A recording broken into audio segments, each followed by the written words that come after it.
ராஜராஜ சோழனை இன்னமும் நம்ம 1000 வருஷம் கழிச்சு நம்ம பேசிட்டு இருக்க காரணம் என்னன்னா, ராஜராஜ சோழன் என்ற ஒரு மாமனிதன் தஞ்சை பெரிய கோயிலை கட்டினான்.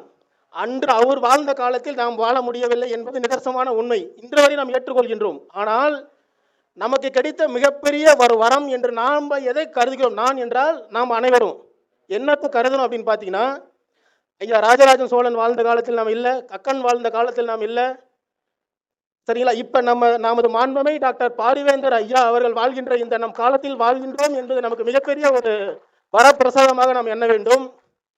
காரணம், எப்படி ராஜராஜ சோழன் தஞ்சை பெரிய கோயிலை கட்டினானோ 1000 ஆண்டுகள் கழித்தும் இன்றும் பேசப்படுகிறது.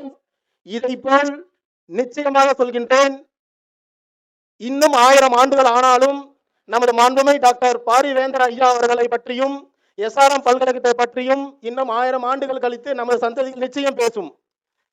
எப்படி ஐயா ராஜராஜ சோழனுக்கு ராஜேந்திர சோழன் என்ற ஒரு மன்னன் இருந்தானோ, அதை போல நமது ராஜராஜன் சோழனாக திகழ்ந்து கொண்டிருக்கக்கூடிய நமது மாண்புமை டாக்டர் பாரிவேந்தர் ஐயா அவர்களுக்கு மகனாக இருக்கக்கூடிய நமது இளையவேந்தர் ஐயா அவர்களை நான் ராஜேந்திர சோழனாக பார்க்கின்றேன். ஒரு படி மேலே சென்று சொல்ல வேண்டும் என்றால், ராஜராஜ சோழன் எப்படி தஞ்சை பெரிய கோயிலை கட்டினானோ, அதை போல் ராஜராஜ சோழன் கங்கை சோழபுரத்தை கட்டினான். அதை போல் நமது இளையவேந்தர் ஐயா அவர்களும் சிம்ஸ் PR குரூப் என்ற ஒரு சாம்ராஜ்யத்தை உருவாக்கி கொண்டிருக்கிறார். எனவே நாம் பெருமிதத்தோடு நிற்க வேண்டும். இந்திய ஜனநாயக கட்சி, SRM பல்கலைக்கழகம்